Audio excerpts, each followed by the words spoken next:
하나님 말씀 로마서 4장 15절에서 25절입니다. 같이 한 목소리로 교독합니다. 제가 15절 읽습니다. 율법은 진노를 이루게 하나니 율법이 없는 곳에는 범법도 없느니라.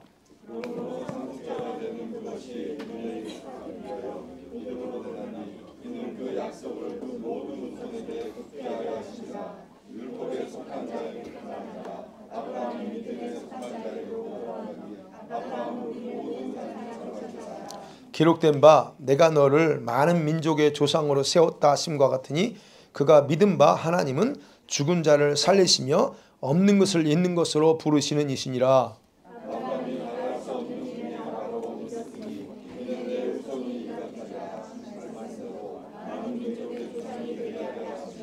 그가 백세나 되어 자기 몸이 죽은 것 같고 사라의 태가 죽은 것 같음을 알고도 믿음이 약하여지지 아니하고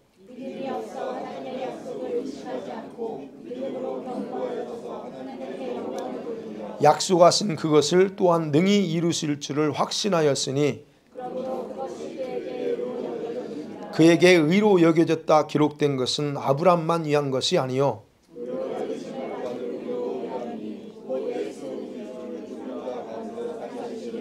같이 읽습니다. 예수는 우리가 범죄한 것 때문에 내줌이 되고 또한 우리를 의롭다 하시기 위하여 살아나셨느니라. 아멘. 한 가지 기도하실 때 선교사님들 기도하시잖아요. 우리 그레이스가 훈련을 이제 4월 달이면 다 마칩니다. 그럼 4월 달 마치고 그래서 5월 말쯤 들어와요. 그리고 이제 파송해서 터키로 나갑니다. 그래서 혹시 기도하실 때 그렇게 아시고 기도하시라고. 그리고 또 선교사님 들려서 기도하실 때 로다도 마찬가지입니다. 우리가 같이 기도할 때 로다는 완전히 다 치료됐어요. 기적이죠. 그 의학적으로 불가능한 일들을 저와 여러분 기도를 통해서 그렇게 완전히 하나님이 기적을 나타내 주셨습니다. 감사하고요. 자 오늘 또 로마서를 봅니다. 자, 믿음이 율법을 폐하는 것이 아니다라고 바울이 말씀드렸죠. 오히려 믿음은 율법을 견고하게 세우는 역할을 한다. 그렇게 말하면서 바울이 믿음의 조상인 아브라함의 예를 들어서 설명합니다. 오늘 사장이 그 내용이죠. 그럼 어떻게 그 믿음이 율법을 더 견고하게 할까 하는 겁니다. 지난주에 말씀드렸죠. 율법이 줄 수 없는 의, 이 의를 믿는 자들에게 그 믿음이 제공함을 통해서 율법을 더 견고하게 세운다 그랬습니다. 그래서 지난주에 말씀드린 것처럼 하나님의 의의 기준이 될 수 없는 것들, 할례, 율법을 받았다는 것, 특권 이런 것이 기준이 아닙니다. 저와 여러분이 헌신했던 것들, 우리가 주를 위해서 수많은 희생한 모든 것들, 이런 업적들도 역시 의의 기준이 절대 될 수 없다라고 이미 말씀드렸죠. 그러면 왜 주님이 율법을 주셨을까요? 율법의 궁극적인 목적이 뭐냐는 겁니다. 율법을 주신 목적은 우리를 주님 앞에서 의인이 되게 하려고 한 게 아니에요.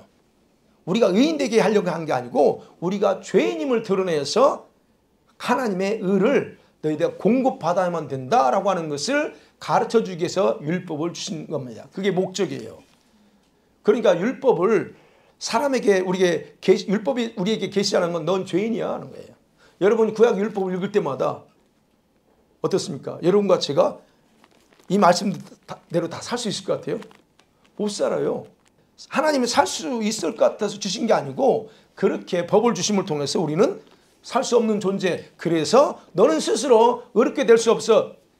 그리고 너에게 일하지 않고도 얼마든지 의롭게 여겨주시는 하나님의 은혜가 필요하다고 하는 것을 우리로 하여금 깨닫게 하려는 것이 바로 율법이 주신 목적이에요. 그러면 그 은혜, 하나님의 은혜를 우리가 어떻게 받을 수 있어요? 하나님의 은혜를 어떻게 받습니까? 지난주 말씀드렸죠. 다른 거 없습니다. 여러분과 제가 할 건 아무도 없고 오직 그 은혜를 주실 하나님만 믿으면 된다 그랬어요. 즉 예수 그리스도 그분만 믿으면 그걸 자동으로 우리에게 주신다는 거였습니다. 자, 이스라엘의 조상인 아브라함이 그렇게 믿음으로 의를 얻었어요. 그리고 그는 율법과 은혜를 통합하는 인물로 성경에서 등장합니다. 그리고 그는 여러분 세상의 상속자 대표예요. 예, 아브라함이 통해서 하나님께서 주시고자 했던 것, 하나님께서 창세전에 계획했던 모든 것에 대한 약속을 대표하는 인물로 아브라함을 그렇게 세우신 겁니다. 그러면 오늘날 저와 여러분이 문제죠. 오늘날 저와 여러분이 어떻게 아브라함과 같은 그런 약속, 아브라함과 같은 상속자가 될 수 있는가 하는 겁니다. 어떻게 가능해요? 이미 답은 압니다. 믿음으로 가능합니다. 그런데 그 믿음이 어떤 믿음이어야 하는 거예요. 바로 그것을 설명하기 위해서 바울이 아브라함의 믿음을 구체적으로 해석해 나가는 게 오늘 본문의 내용입니다. 첫 번째로 아브라함의 약속된 복은 아브라함과 동일한 믿음으로만 가능하다는 거예요. 여러분이 생각하는 믿음이 아닙니다. 아브라함의 믿음이에요. 그럼 그 믿음이 어떤 것인가를 봐야 되겠죠. 네. 자, 율법을 다시 생각합니다. 바울이 15절 16절 보려면 그래요. 이스라엘에게 율법을 주신 그 율법은 그들의 많은 긍정적인 부분이 있어요. 그렇죠? 긍정적인 거. 그래서 그 긍정적인 것을 제대로 이해하지 못해서 그들은 선민의식과 특권의식에 잡혀서 사실은 그들이 잘못된 방향으로 흘러갔던 게 문제지만 그러나 그들의 굉장한 긍정적인 게 많습니다. 그런데 칭의, 이 칭의와 관련해서는 오히려 율법을 주신 것은 부정적인 기능만 많이 존재합니다. 율법을 가지고는 우리에게 어떤 의를 제공할 수 있는 게 없다는 게 부정적인 부분이에요. 그래서 바울은 우리의 믿음의 중요성을 강조하기 위해서 바로 율법의 그런 부정적인 기능을 바울이 설명합니다. 그래서 15절 그 얘기예요. 율법이 없었다면 뭘까요? 하나님의 법을 범했을지라도 죄인지 어떤지 몰라요. 네. 율법의 역할은 그렇다는 거예요. 율법의 역할은 오히려 우리 인간의 내면에 숨겨진 뭐가 있어요? 우리 안에요. 온갖 죄성들. 말 안 하면 모르지만 말 안 해서 여러분의 마음에 뭐 어떤 죄가 있는지 아무도 몰라요. 그죠? 근데 그 죄성은 언제 드러나요? 드러납니다. 어떻게? 바로 이 율법을 통해서 다 드러나요. 아, 내가 이런 죄악이 있구나. 이런 교만이 있구나. 이런 어리석음, 분노가 있구나. 이런 것들이 율법을 통해서 다 드러나요. 그러니까 이 내면에 숨겨져 있던 그 죄성들을 드러냄을 통해서 우리를 진노하게 하나님의 진노의 모습에 갖게 진노를 가져온다 그랬어요. 오늘 보면 진노. 우리가 죄를 안 지면 괜찮은데 알고 보니까 죄야. 그래서 그게 우리로 하여금 하나님의 진노를 받게 만드는 율법의 역할이 그거예요. 그렇기 때문에 율법은 아브라함에게 주신 약속을 기록하고 있어요. 그렇죠? 창세기 쪽 보면 다 기록하고 있습니다. 그러나 그 율법의 근거에서 약속 준다라고 말하지 않습니다. 뭐 어떻게 해요? 오직 믿음을 통해서 주신다라고 하는 것을 알려주는 바로 이 법조항이에요. 이 율법은.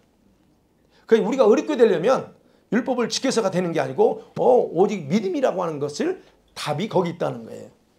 그래서 우리가 여러분 이스라엘 백성들 마찬가지고 구약의 백성들도 믿음으로 구원받는 거지 율법을 지켜서 구원받는 게 아닙니다. 자, 그러면 보세요. 이 율법을 통해서 아브라함에게 하신 약속의 내용 뭘까요? 우리가 이미 다 압니다. 대충 다 알죠. 오늘 하나님이 그 약속은 하나님이 아브라함이 어디서 살았죠? 아브라함의 고향이 어디입니까? 갈대아 우르입니다. 즉 지금의 이라크 쪽이에요. 갈대아 우르에서 불러내죠. 그런데 하나님은 아브라함을 부르기 전에 아브라함을 통한 어떤 계획을 창세전부터 딱 가지고 있었어요. 저와 여러분을 향한 계획도 역시 창세전에 하나님이 딱 가지고 있었던 것처럼 아브라함도 역시 창세전에 즉 가지고 있었고 그러고 나서 갈대아 우르에서 아브라함에게 얘기하죠. 가라. 그러니까 그 계획을 알고 아브라함이 하나님이 아브라함을 찾아왔을 때 아브라함은 어떻게 해요? 믿음으로 그걸 받아들이고 떠나는 거예요. 그게 창세기 12장 아닙니까? 믿음을 떠나는 거예요. 그리고 그 믿음은 언제 줬어요? 율법이 주어지기 전에 아브라함은 믿음을 가지고 있었어요. 그게 15장에서 기록했던 거잖아요. 이 믿음. 그리고 나서 하나님이 그와 언약을 맺어죠. 언약을 세우죠. 17장에 보면. 그리고 아브라함의 후손이 그 복을 상속할 거다라고 분명하게 다시 17장에서 얘기합니다. 언약을 체결하면서 다 이 얘기해요. 바로 바울이 지금 우리가 알고 있는 이 부분을 지금 오늘 언급하고 있어요. 여기에서 아브라함에게 약속한 후손이라고 하는 단어는 단수입니다. 후손. 이건 믿음의 후손인 저와 여러분을 말하는 게 아니에요. 이삭을 가리켜요. 그러면서 동시에 누구의 이삭이 상징하는 인물이 누굽니까? 예수 그리스도예요. 한 사람입니다. 그러니까 사실상 아브라함에게 주신 이 세상에 대한 상속의 복, 약속들은 아브라함 자신과 그 다음에 이삭과 예수 그리스도가 되는 거예요. 실제로는. 그런데 거기서 끝나버리면 이 말씀이 우리와 아무 상관없어요. 근데 바울은 이 아브라함의 믿음을 따르는 자들이 그의 후손이라는 이 공식, 그렇잖아요. 우리가 4장에서 계속 봤잖아요. 아브라함의 후손은 누가요? 이제 영적인 후손은 믿음을 가진 우리가 다 그의 후손이라는 거죠. 이 공식을 고수하면서 지키면서 뭐라고요? 창세기 15장 3절에서 씨라고 하는 단어가 있어요. 씨, 후손 또는 씨. 이 개념이 그때 거기서는 단수인데 여기서는 복수 개념을 적용해서 설명하기를 주저하지 않습니다. 원래는 이삭이고 또 먼 미래에는 예수 그리스도 한 사람이에요. 그러나 이건 복수다. 그 속에 왜 복수를 썼을까요? 그 속에 아브라함의 약속 속에는 장차 예수님을 통해서 일어날 수많은 믿음의 후손들을 포함하고 있기 때문에 바울은 그걸 보고 지금 복수의 개념을 복수라고 쓰는 거예요. 그러니까 저와 여러분이 그것 때문에 아브라함의 약속 후손 또는 이 편지를 받는 로마 교회 성도들, 그 성도들까지 다 포함시키는 겁니다. 예. 그렇기 때문에 창세기에서 아브라함과 그 후손에 대한 개념에는 뭐가 들어있다는 거예요? 포괄적으로 믿음의 후손인 이방인들 다 포함되어 있다는 얘기예요. 네. 바울은 여러분 이런 약속을 그래서 단지 유대인에게만 해당되는 게 아니다. 아브라함처럼 같은 믿음을 가진 이제는 모든 사람들에게 다 해당된다라고 그렇게 바울이 해석하는 겁니다. 그래서 예수님 오신 이후부터는 유대인만이 하나님의 약속을 받는 자들이 아니고 바뀌었어요. 누구든지 아브라함처럼 아브라함의 믿음의 자취를 따라가는 모든 사람들, 그 사람들도 아브라함과 같은 신분으로 상승시켜주고 그 다음에 그 축복을 다 얻게 된다라고 얘기하는 거예요. 그래서 저와 여러분 지금 이 복된 그룹에 속하게 된 겁니다. 자, 그러면 생각해 봐야 돼요. 아니 하나님은 왜 이 약속을 아브라함처럼입니다. 여러분처럼 믿음이 아니고 아브라함처럼 믿음을 가진 사람들에게만 해당된다라고 말하냐는 거예요. 유대인들, 이미 선택받은 유대인들을 포함시키지 않고 그 중에서 아무나 아니고 이제 아브라함과 같은 믿음을 가진 자만이라고 하느냐는 거예요. 왜 그럴까요?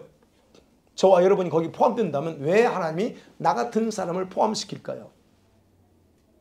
왜냐하면 그래야 이 모든 것이 은혜가 되기 때문에 그래요. 은혜에 속하려면 바로 이래야 돼. 여러분이 어떤 걸 내세우고 주장한다면 그건 은혜가 아니에요. 자기의 업적이지. 하나님이 그 자체를 무너뜨리는 거예요. 그래서 아까 16절, 15절 율법은 죄를 드러내서 하나님의 진노를 쌓게 만들지만 이 믿음의 역할은 그 진노를 잠재워요. 진노를 잠재우고 아브라함과 그의 후손의 상속자가 되게 하는 그런 역할을 가지고 있다라고 얘기하는 거예요. 그래서 믿는 자만이 상속자이기 때문에 저와 여러분에게는 전적인 은혜요 선물이라는 겁니다. 아무 누구도 어느 누구도 여러분 이것이 내가 잘해서 주셨다고 말하지 않죠. 나 같은 사람에게 주신 건 그냥 그저 감사하고 은혜라고 하는 거. 바로 바울이 그 얘기하는 겁니다. 그래서 16절에 그러므로 상속자가 되는 그것이 은혜에 속하기 위해서는 믿음으로 그래요. 믿음 외에는 없습니다. 저와 여러분이 이미 아는 거지만. 그래서 이게 은혜요 선물이라는 겁니다. 자, 그러면 아브라함의 약속 속에 담겨져 있는 게 우리 같은 사람도 이렇게 아브라함의 후손이 되게 한 것도 있어요. 그러나 단순히 예수님 구원자신 예수님이 후손으로 오셔서 우리를 구원한다는 그 이상의 의미가 또 있습니다. 그것만 말씀드리고 넘어갈게요. 뭘까요? 아브라함 약속 속에는 세상의 통치권, 세상에 대한 통치권도 회복시킨다는 약속이 여기 포함되어 있어요. 무슨 말이에요? 사단한테 뺏겼잖아. 아담이 속아서 사단에게 이 세상에 대한 통치권을 빼앗겨서 어땠습니까? 지금 이 세상을 누가 통치해요? 이 세상의 왕은 따로 있어. 사단. 그놈이 지금 여기 왕노릇 하고 있습니다. 그 통치권을 아담이 넘겨줬어. 근데 이 통치권을 다시 예수님께서 십자가로 다시 찾아온 것, 여기까지 포함되어 있다는 거예요. 이 부분은 넘어갈게요. 그래서 그 약속 속에는 이것도 포함되어 있다는 거. 자, 그러면 두 번째로 생각할 수 있는 게요. 뭘까? 그러면 바울이 이제 17절 이하부터 아브라함의 믿음을 해석해요. 구체적으로 해석합니다. 이 믿음이 어떤 믿음이 여러분 보셔야 돼요. 여러분, 일을 한 것이 없는 사람에게 의를 줘요. 그리고 죄로 여기지 않는 것. 여러분, 이것이 하나님의 은혜요 선물이잖아요. 그런 것처럼 저와 여러분이 아브라함의 후손의 복을 받는 것도 하나님의 은혜다. 이건 이미 아는 얘기예요. 그러면 이게 세상을 상속한다고 그래요. 성경에서는 세상을 상속하고 또는 아브라함의 축복을 상속받는다라고 의미해요. 그러면 저와 여러분이 이 세상의 상속자가 되는 것이 오직 하나님의 은혜의 결과가 되기 위한 조건이 있어요. 뭐예요? 믿음이에요. 다 알고 있는 거예요. 근데 그 믿음이 어떤 믿음이야 하는 걸 제가 바울이 그 설명을 보는 거예요. 그래서 다시 아브라함 믿음으로 돌아가는 거예요. 지금 바울이 17절부터 다시 아브라함 믿음, 아는 얘기지만 또 아브라함 믿음으로 돌아가는 거예요. 그래서 아까 말씀드렸죠. 아브라함은 율법에 속한 자는 유대인뿐만 아니라 믿음에 속한 자를 흡수한 대표적인 인물이 아브라함이다라고 이렇게 성경이 말해요. 그래서 믿음의 조상인 거예요. 다윗을 믿음의 조상이라고 말합니까? 다윗도 위대한 사람이잖아요. 하나님의 위대한 사람. 그렇지만 다윗은 믿음의 조상이라고 말하지 않습니다. 오직 아브라함만 믿음의 조상이라고 그래요. 왜? 그 믿음이 남달라요. 그 믿음이 어떤 믿음을 봐야 된다는 거예요. 그래서 오늘 17절부터는 하나님을 아브라함을 부르면서 부름의 목적을 정확하게 얘기합니다. 이미 아는 거죠. 17장 5절 그에 보면 너로, 이게 17절 그죠? 너로 내가 너를 많은 민족의 조상으로 세웠다 합니다. 유대인만이 아니고 많은 민족의 조상을 세웠대요. 그러면서 창세기 17장에서 뭘 하죠? 아브라함의 이름을 개명합니다. 아브라함에서 아브라함으로 바꿔요. 아브라함의 뜻이 뭐죠? 어떤 조상? 열국의 조상. 바로 그 이름 속에 비밀이 담겨져 있는 거예요. 아브라함의 이름 속에 하나님의 약속이 다 담겨져 있다는 거예요. 그러니까 아브라함은 그 말씀을 받고 알아. 자기가 어떤 약속이 어떤 존재라는 걸 알게 되는 겁니다. 그래서 오늘 본문에서 이 22절까지 바로 아브라함이 창세기 15장의 약속을 믿은 것에 대해서 이제 구체적으로 설명합니다. 그가 뭘 믿었는지, 도대체 그 믿음이 어떤 믿음인지 설명해요. 여러분, 한 가지 생각해 볼게요. 여러분, 구원받는 믿음에 대해서 어떤 사람은 이렇게 말합니다. 다른 건 필요 없어. 오직 믿기만 하면 돼. 라고 말하는 사람이 있어요. 믿기만 하면 돼. 다 끝나. 믿기만 하면 다 끝나. 라고 말하는 사람이 있고, 어떤 성도는 단순히 믿는 것으로만 안 돼. 네. 입으로 고백하면 무슨 소용이 있어. 생활이 삶의 변화가 없는데. 그죠? 우리가 그러죠. 삶의 변화가 일어나야 돼. 성도답게, 구원받은 크리스찬답게 순종하며 살아야 돼. 라고 강조하죠. 우리, 강조하죠. 그러면 어떤 말이 옳고 어떤 말이 틀릴까요? 어떤 게 옳고 여기서 틀린 게 있습니까? 다 맞습니다. 자, 전자의 경우는 어떤 거예요? 첫 번째 제가 말씀드린 믿음이면 되라고 하는 단순한 믿음을 강조하는 것은 구원받기 원하는 사람들에겐 정확하게 맞는 말이에요. 오늘 초신자가 구원받으려면 뭐예요? 예수만 믿으면 돼요. 복잡하게 예수님이 뭐 어떻게 살아야 이게 없습니다. 그냥 예수만 믿으면 돼. 이 단순한 믿음 맞습니다. 그래서 틀린 게 아니에요. 그런데 후자는 구원받은 사람이 구원을 유지하기 위해서 어떻게 살아야 되는가에 대한 정확한 대답이에요. 그러니까 이걸 헷갈려. 구원받기 위한 믿음하고 삶에 대한 믿음이 필요해요. 그래서 우리가 예를 들어 볼게요. 강도 위에, 아니 십자가 위에 있던 강도, 그거 어떻게 구원받습니까? 그의 삶이 깨끗해서 구원받습니까? 아닙니다. 그냥 하나님의 은혜로 그냥 나 좀 생각해 주세요 했는데 그걸 주님이 믿음으로 받아들여. 그래서 그걸 구원해요. 그게 단순한 겁니다. 끝난 거야. 그런데요, 바울의 제자 중에 데마라고 하는 제자가 있어요. 디모데전서 4장 10절에 보면 바울이 기록합니다. 데마는 바울을 따라다녔던 제자 중에 하나예요. 그런데 그가 세상을 사랑해서 어디로 돌아갑니까? 바울을 버리고 다시 자기 고향, 자기 데살로니가로 돌아갔더라. 즉 세상으로 옛날로 돌아가 버렸다는 거예요. 자, 여기서 뭘 의미하는 거예요? 후자입니다. 이게 구원받은 후에 전적으로 주님께 자신을 의지하고 제자의 삶을 따라야 그 믿음은 구원을 완성할 수 있는 거예요. 구원은 받았어. 그 단순한 믿음으로 구원 받았어. 그런데 그 구원은 완성이 아니라고 했어요. 완성품이 아니야. 미완성이에요. 그러면 그 완성을 어떻게 해요? 네, 완성할 수 있는 믿음을 가야 돼요. 근데 데마가 그랬다는 얘기예요. 그래서 구원은 단순한 믿음이면 받지만 믿음의 열매를 주장하지 않고 부인하면 내가 어떻게 살아나는 구원 받았기 때문에 괜찮아라고 하는 거, 이거 위험하다는. 그래서 한 번 구원은 영원한 구원 아니에요. 오해하지 마세요. 한 번 구원은 영원한 구원 천만에요. 그러지 않습니다. 어떤 사람에게는 한 번 구원 영원한 구원이 될 수 있어요. 왜? 내가 그 믿음을 끝까지 지키는 사람은 영원한 구원이야. 그렇지만 제멋대로 살면서 영원한 구원이니까 걱정 없어. 이건 아니라는 거예요. 그래서 이걸 부인한 심각한 문제가 발생하는 거예요. 바로 이런 문제에 대한 해결책이 바로 아브라함의 믿음의 특징 속에 있어요.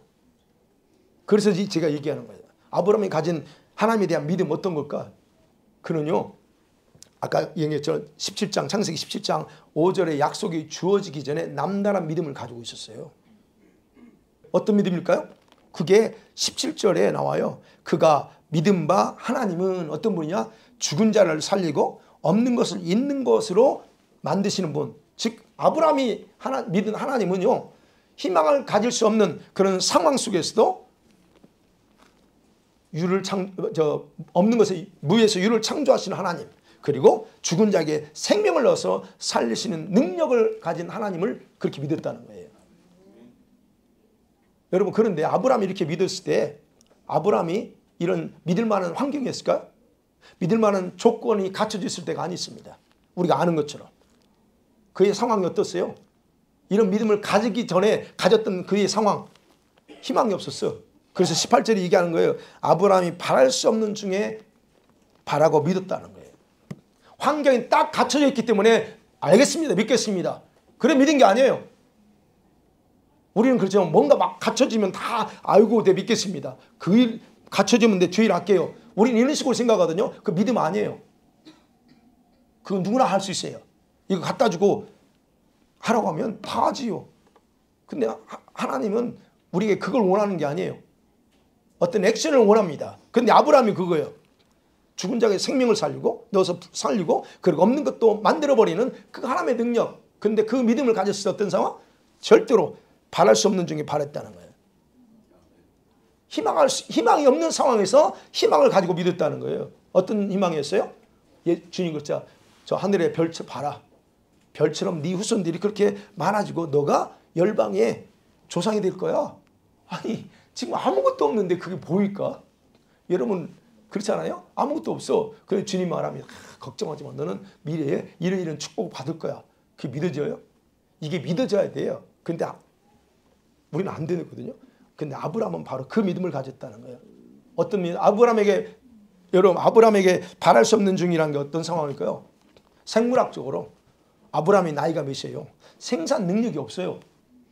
네, 생산 능력이 없는 죽은 것과 같은 상태예요. 사라도 어때요? 사라의 태가 다 다쳤어요. 그리고 다쳤다는 것을 죽은 것 같다고 그래요. 그런 걸 알면서도 하나님은 어떻게 죽은 것도 다시 생명을 넣어서 살리는 능력을 가지고 있다는 것을 의심하지 않았다 그래요. 이게 지금 그 얘기하는 겁니다. 19절에서. 육신적으로 그 백신화돼서 자기 몸이 죽었어. 살의 태도 다쳤어. 그래요. 자, 우리가 이걸 아셔야 됩니다. 우리가 육신적으로, 그렇죠. 우리 육신적으로. 그래서 우리 신앙인들 중에 연세가 있으면 나는 이제 나이 많아가지고 은퇴할 거야. 예, 은퇴 괜찮습니다. 근데 은퇴하고 할 일이 없어. 여러분 신앙 안에 은퇴라는 게 없습니다. 신앙 안에서는 은퇴라는 거 없어요.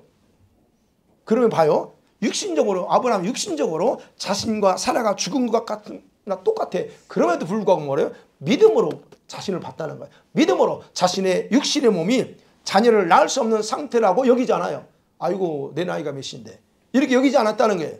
그게 19절 아니에요. 그래서 말해요. 그 믿음이 연약해지지 않았다 그래요. 하반절에 있잖아요. 믿음이 연약해지지 않았어요. 오히려 더 어떻게 믿어요? 약속을 받았을 때 자신의 현실을 보고서 불가능하다라고 의심하지 않았다는 겁니다. 우리의 믿음이 어떤 믿음이어야 되냐는 거예요. 다시 말씀드리면 아브라함은 자신의 상황에서 자신에게 하나님에 대한 불신, 그 용납하지 않았다는 거예요. 자신에게 이건 내가 생각할 때 내 생각이 아니고 이거 불신을 용납하는 거거든요. 근데 아브라함은 그런 상황에서 자신에게 불신을 용납하면서 아이고 이건 내가 불가능한 건데 지금 이거는 어쩔 수 없어라고 그렇게 용납하지 않고 어떻게 해요? 흔들리지도 않았다는 겁니다. 하나님이 하신다면 내가 그 육신이 이렇다 할지라도 하나님이 하실 거라고 하는 그 믿음을 지켰다는 거예요. 우리는요, 우리가 스스로 자꾸 자신에게 불신을 허락해. 이거 불신이에요, 그거. 아브라함은 그러지 않았다는 거예요. 오히려 더 어떻게 해요? 더 강해졌어요. 그래서 20절에 말합니다. 믿음이 없어 하나님의 약속을 의심하지 않고, 믿음이 없었으면 의심했겠죠. 근데 아브라함은 믿음이 있었어요. 그래서 하나님을 의심하지 않았습니다. 그리고 믿음을 오히려 더 어떻게 해요? 강해졌다 그래요. 도대체 뭘 믿었길래, 어떤 하나님을 믿었길래 죽은 것도 생명을 살릴 수 있는 능력 하나님, 없는 것을 있게 만드는 하나님, 그 하나님의 능력을 믿었기 때문에 더욱 강해져 버린 거예요. 그리고 마음에 확신을 가득했다. 그렇죠? 견고해지고, 그리고 그 일로 인해서 하나님께 영광을 돌렸다. 이렇게 말합니다. 아브라함의 믿음이 믿음입니다. 또 하나 바울이 설명합니다. 우리 식으로 딱 주변 환경이 별로 안 좋아. 삶의 환경이, 우리 환경이 굉장히 어려워. 아주 어두운 가운데 아주 절망적인 그런 상태같이 보이는 그런 상황, 빛이 안 보여. 그런 상황에서도 믿음이 있었기 때문에 희망을 버리지 않았다는 얘기예요. 아브라함이 그 얘기하는 겁니다, 지금.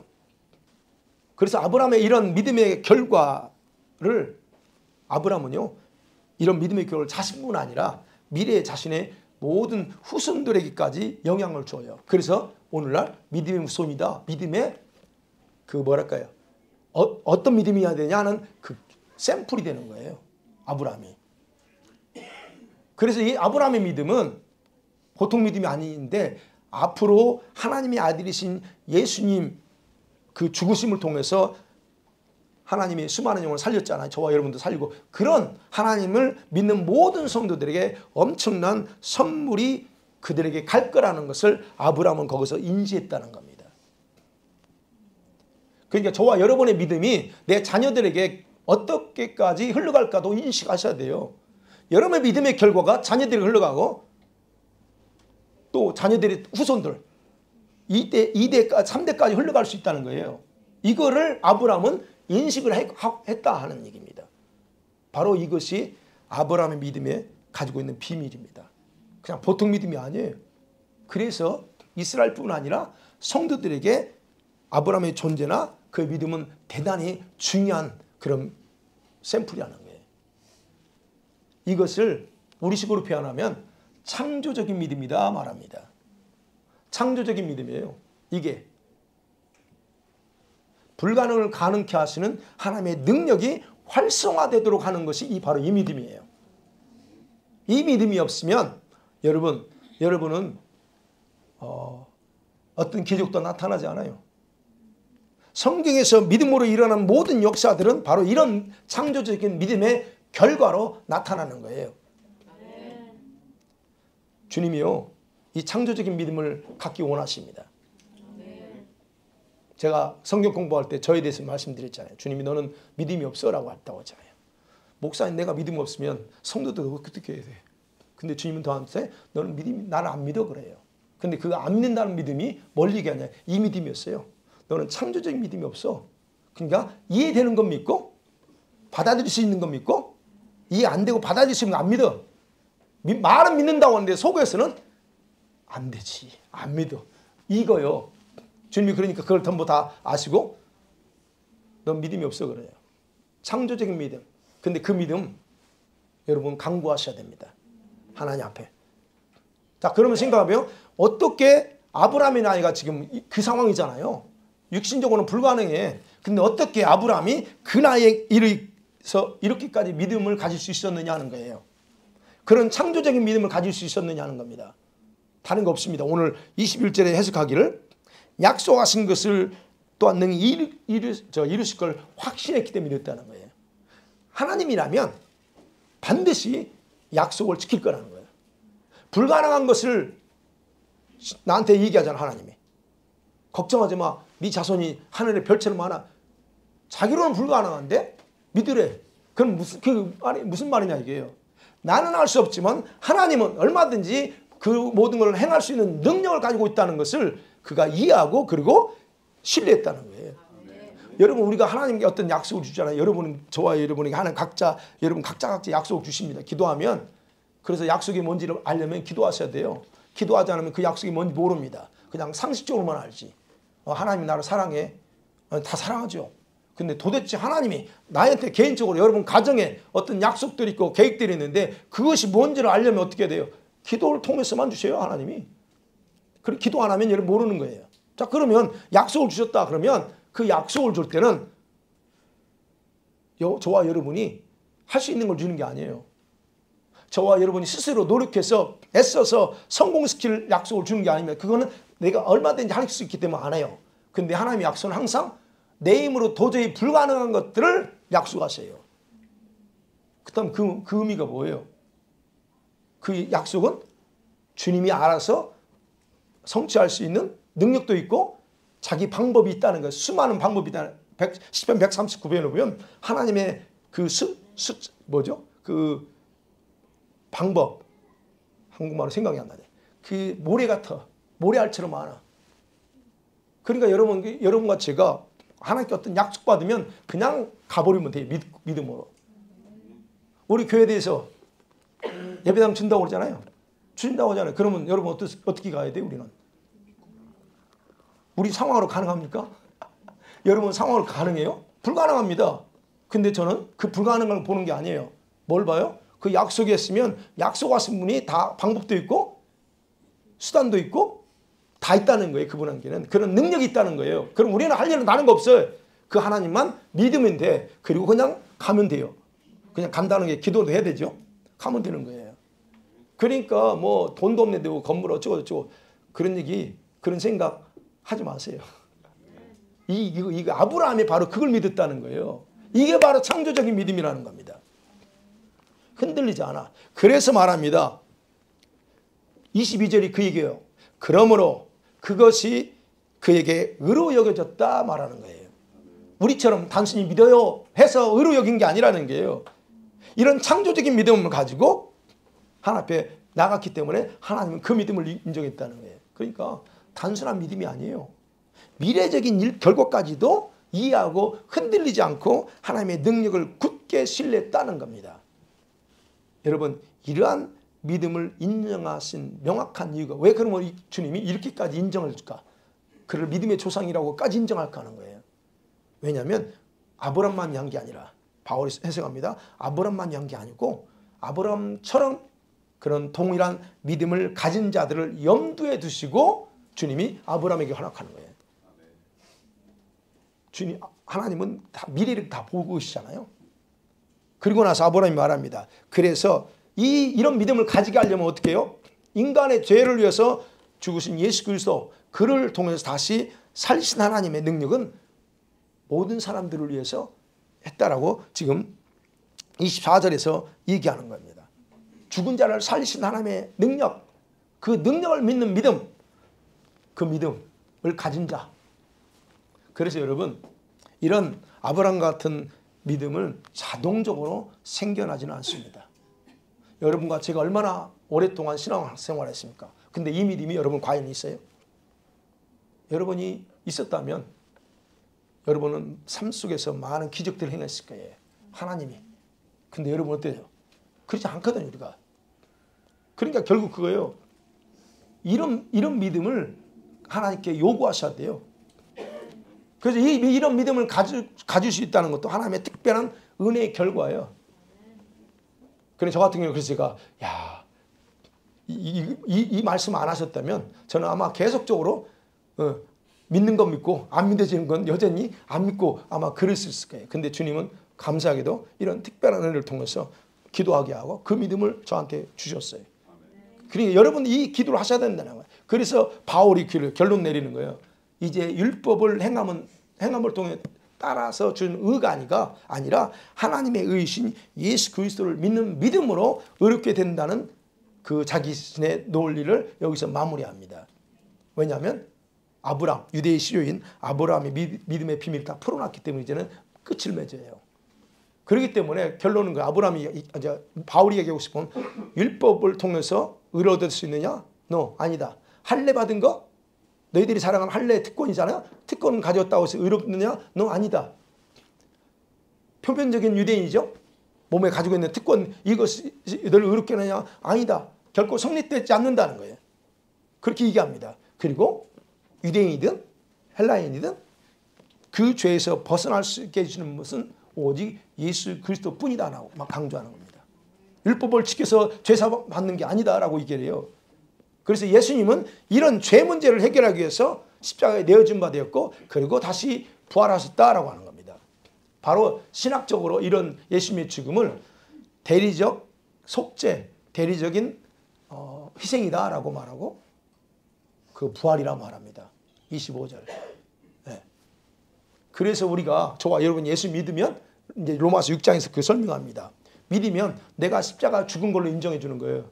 난 죽은 적이 없어. 그래서 내가 믿으니까 내가 십자가에 죽은 것이 되고 동시에 다시 부활한 것으로 인정해주고 그걸 경험하겠다라고 해석하는 거예요. 그래서 말씀 맺어봅니다. 사랑하는 성도 여러분. 아브라함에게 주신 이 약속을 통해서 하나님은 어떤 일을 하셨어요? 약속을 이루기 위해서 아브라함 약 주셨는데 그 약속을 성취하기 위해서 하나님 무슨 일을 하셨냐 이거예요. 반대 약속을 성취하시죠? 하나님이 일하십니다. 아브라함에게 약속했던 씨가 되신 예수 그리스도를 이 땅에 보내서 우리 대신해서 십자가에 죽게 하고 그리고 나서 생길 후손들, 저와 여러분 같은 후손들 그리고 자기 하나님 나라의 백성이 될 자들을 준비시키는 일을 하나님은 하셨어요. 그래서 지금 저와 여러분 그 백성으로 이렇게 부름받은 겁니다. 그래서 사람들의 이 죄를 처리하기 위해서 어떻게 했다고요? 아들이신 예수님을 십자가 내줬고 그리고 다시 죽음에서 부활시켰어요. 그게 이제 25절이란 말이에요. 그 결과 엄청난 후손들이 생겨났잖아요.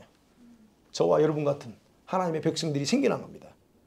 자, 이렇게 일하실 하나님을 아브라함이 믿었다 하는 겁니다. 장차 아브라함이 믿으면 오늘 우리가 본받을까지 믿었다라고 말할 수 있는 거예요. 그래서 그렇기 때문에 아브라함은 그 믿음은 그냥 믿음이 아니에요. 자, 그렇다면 여러분 오늘 자는 저와 여러분 믿음으로 아브라함의 후손이라고 여러분 믿습니까? 나는 아브라함의 후손이야 라고 믿으시네? 네. 그럼 그렇게 아멘할 근거가 뭐예요? 믿음이요. 믿음 맞습니다. 근데 결론적으로 어떤 믿음이냐 하는 걸 생각해야 돼요. 단순히 지적 동의해서 믿었어요. 아, 믿습니다. 그게 아니고 불가능을 가능케 하는 하나님의 능력이 활성화되게 하는 이 창조적인 믿음을 가진 사람, 이런 사람들을 아브라함 후손이라고 그래요. 예, 여러분이 단순히 예수 믿습니다. 그래서 구원 받았어요. 예, 그 믿음으로 구원은 받았어요. 단순한 믿음, 아까 단순한 믿음 구원 받았어요. 그러나 아브라함의 그 믿음 가지고 아브라함의 후손이라고 칭해지는 건 아닙니다. 믿음의 관점에서는 아브라함 후손 맞아요. 그런데 지금 아브라함의 더 깊은, 아브라함이 약속한 더 깊은 축복, 그 더 깊은 약속은 해당이 안 돼요. 어떤 믿음이어야 돼요? 그럼에도 불구하고 믿는 믿음, 창조적인 믿음을 가진 사람, 이 사람들이, 그리고 이 믿음이 바로 이 믿음은 구원을 받기 위해서 필요한 게 아니에요. 이 믿음 구원받기 위해서 필요한 게 아니고 아브라함의 약속, 축복을 상속하게 하는 믿음, 이 믿음이라는 거예요. 그러면 이 축복이 뭔가? 신약에서도 이 믿음을 요구합니다. 우리한테. 이 믿음이에요. 이런 믿음을 가진 사람들을 통해서 오늘날도 하나님은 자신의 일을 행하고 기적을 행합니다. 아까 이미 말씀드렸죠. 나 믿어요 해서 그게 기적이 나타나는 게 아니에요. 그랬으면 세상 다 뒤집어졌죠. 그래서 성경이 말하는 믿음의 본질이 바로 이런 믿음이에요. 아브라함과 같은 믿음을 말합니다. 생각해봐요. 우리 주변에 우리가 사는 밴쿠버만 해도 믿습니다라고 고백하는 성들이 수없이 많습니다. 근데 왜 저들에게는 하나님의 능력이 활성화되지 않느냐는 거예요. 뭐가 문제예요? 아브라함과 같은 믿음이 아니라는 거예요. 제가 얘기하는 거. 믿음은 믿음인데 아브라함 같은 믿음이 있어야 하나님의 능력이 나타나는 그 믿음을 가지고 하나님은 창조적인 믿음이다. 그 믿음을 가지자만을 너는 아브라함의 축복, 아브라함의 하늘의 축복들을 누릴 수 있다는 거예요. 그래서 이 믿음이 여러분을 굳게 세우는 겁니다. 단순히 믿어야 해서 그 믿음이 세우는 게 아니고 이 믿음, 아브라함과 같은 믿음을 가진 사람, 이 믿음이 여러분을 굳게 세우고 이런 믿음이 여러분의 구원을 확증해요. 이 믿음을 가진 사람들은 구원에 대한 부분에서 걱정하지 않죠. 흔들릴 필요 없죠. 왜? 아니 이 믿음은 아무나 가질 수 있는 게 아닌데. 그래서 이 믿음을 가진 사람만이 진짜 아브라함의 후손이라는 거예요. 아브라함의 축복이 뭡니까? 아브라함의 축복은 단순히 천국 가는 게 아니에요. 그래서 이 믿음이 없으면 구원은 받아서 천국 백성 될 수 있어요. 근데 아브라함의 축복은 달라요. 아브라함의 축복은 아브라함이 약속받은 그 영광스러운 참된 축복은 그게 아니에요. 받을 수 있는 게 아닙니다. 이 믿음이 아니면. 그래서 이제 우리 식으로 보면 여러분들이 천국 백성은 될 수 있지만 진짜 천국에서 가서 누려야 될 축복은 이 아브라함 믿음 가진 사람들이라는 거예요. 이게 아브라함의 축복의 본질입니다. 그러기에 여러분 이제 저와 여러분의 믿음을 다시 한번 뭐에 초점을 둬야 될까? 어떤 믿음을 가지는 것이 중요한가를 생각하기 원합니다. 단순히 이제는 믿어요가 아니고 이제 어떻게 창조적인 믿음, 아브라함 같은 믿음, 그런 믿음을 가지고 그리고 또 내가 그 믿음이 없다면 여러분 믿음 달라고 기도하시고 그러면서 진짜 하늘에 우리 주님께서 약속하신 상속 모든 것들을 같이 누리며 살기를 주의 이름 간절히 축원합니다. 아멘. 이 시간 같이 한번 기도하십니다.